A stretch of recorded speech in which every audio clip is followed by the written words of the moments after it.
Hello and welcome back. This is video number 8 and we're going to talk about alt tags.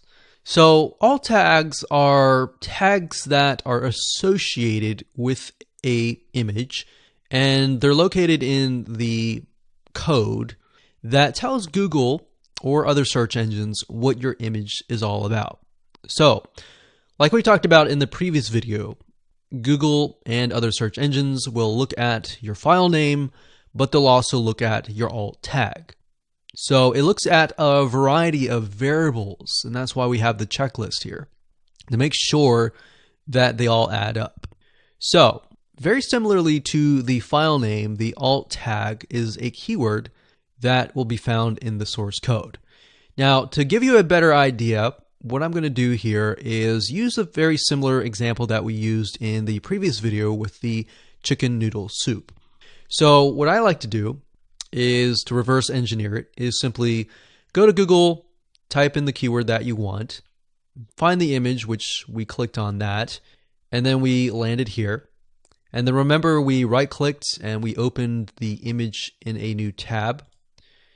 The reason why I do this for this specific task is to get an idea of what the file name is. So what I want to do is simply copy that. Now, if you're using WordPress, which this lady here is definitely using WordPress, WordPress can sometimes take your image and then, of course, create many different sizes and formats so that depending on the device that you're using, it will show that image. So that shows Google that they are indeed different platform friendly, meaning different mobile phones, different computers, different operating systems, different computer monitor sizes. So we can see that here. What we want to do is we want to right click and then click on view page source. Now, I just want to prepare you and say, don't be scared. You're going to see a lot of code that may look unfamiliar to you, but don't freak out, okay? It's actually a lot simpler as it looks. I'm just showing this to you so that you have a better idea of how it works and why it works, right? So we're going to click on view page source and we're going to get this. I went ahead and did it because it takes a few seconds. That way you don't have to wait. So what we're going to do now is try to find that image. So the reason why I looked at the file name was so that I could get the file name. And now I'm going to do a search. So I'm using a Windows computer. I'm going to do a search for that file name. So there it is. All right. So I'm going to zoom in here so that you can see it a little bit better. So now let me do a search for that file and we can see it there. Now, like I said, with WordPress, it's going to create several different sizes. So we see that here. But if we scroll up, and I'm going to make this a little bit smaller, like that. All right. So if we take a look at the image tag is always going to start with this sign, img space class equals how you want it aligned and the image source, which is this. And then of course you have the alt tag. So this is telling Google, okay, how big it is, you know, how it's aligned in the content and the content that surrounds it. So in other words, when Google comes to your site, they're not really looking at your site, they're really looking at the code. So this is what they're looking at. Now we see alt equals easy 30-minute homemade chicken noodle soup. Dash classic, comforting, and tastes just like grandma made, but way easier and faster. This soup is amazing and it'll be your new favorite recipe. Now, what's funny about this is they are using the keyword inside it, but it's really a description. So in hindsight 2020, this looks like more natural. It doesn't look keyword stuffy or like they're trying to game the system. It's simply something that somebody would write right off the bat. Now we can see the image size and all that. Now, that's the alt tag. right? So 30-minute homemade chicken noodle soup. And that was in the beginning, and you want to make sure that the keyword is in the beginning.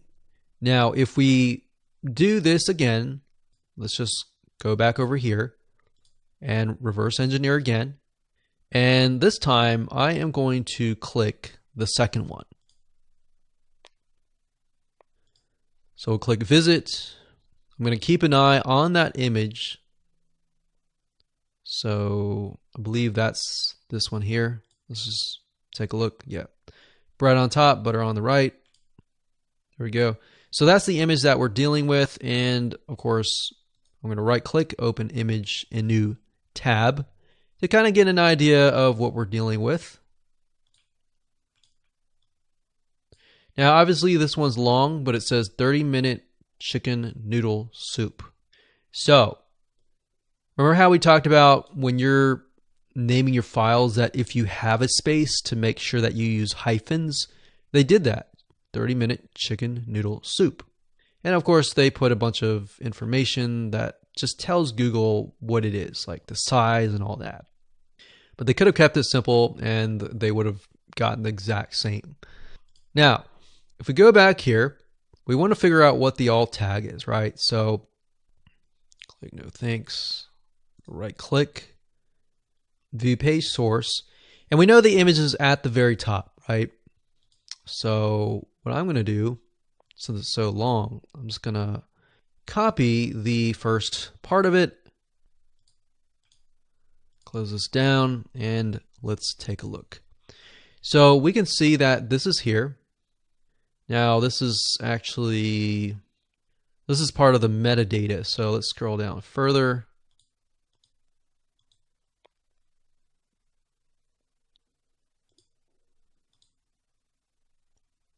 Okay. So if they were our competitor, we can get an idea, and we can see that they are definitely using, it looks to me like a Yoast SEO plugin or some sort of SEO plugin that is creating all this metadata. And metadata essentially is data that the search engines use. Okay, so this one's a little bit more difficult to see. Let's see, alt. Okay, so after looking for a few more seconds, I found it here. This is here. So if you're thinking, well, this looks too complicated, just try another image. All right, go to a different image, get an idea. And I'm really just showing you this as a way to reverse engineer it to give you a better idea of how it works. You don't have to necessarily do this yourself. But this is a good way to figure out what your competitors are doing. So we can see here, it says IMG. And let me zoom in just a little bit.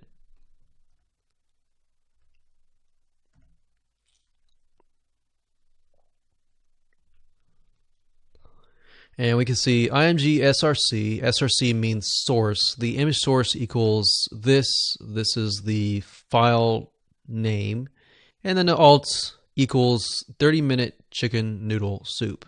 And that's what we typed in, 30-minute chicken soup recipe. So it's not exact, but it's very, very similar.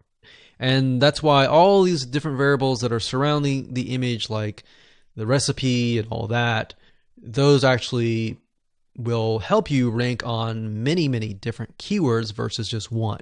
So I'm very sure that this specific site is ranked on not just one, but many, 10, 20, 30 different keywords that are related. So that's why alt tags are so important. So you can see here the file names here, the alt tags here, and that those two work hand in hand. Now, depending on what platform you're using, if you're using HTML, you're going to have to edit the alt tag yourself. But if you're using something like WordPress, it's very easy. As long as you're using something like Yoast, all you have to do is click on the image, and with Yoast, it'll give you the image details like this, and it'll say alternate text. So alternative text is what alt tag means, and you enter that here. So this, in this case, will be the 30-minute chicken noodle soup. And of course, you can put dash if you want to. Now, bear in mind that not only is this going to be search engine friendly, but it's also going to be handicapped friendly as well. So folks who are maybe blind and they are using special software to allow them to hear what is going on the website, if you have an alt tag or alt text, it'll tell them what the image is going to look like. So you could be more descriptive, essentially. So hopefully that gives you a better idea on why the alt tag is important and how to edit within your site.